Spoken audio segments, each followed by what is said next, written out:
Will your tires lose air without valve caps? Short answer, not right away.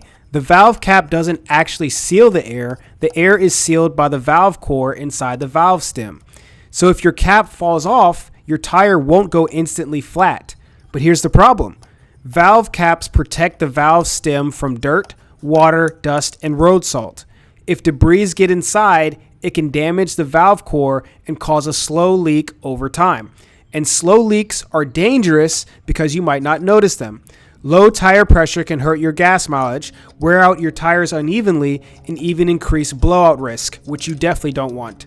So no, your tires won't immediately lose air without valve caps, but yes, you should replace them as soon as possible. They cost almost nothing and take seconds to screw on. Small part, big protection. Follow for more quick car tips. I also sell freaking tire caps on my store, tirecapkings.com. Check us out. Peace out.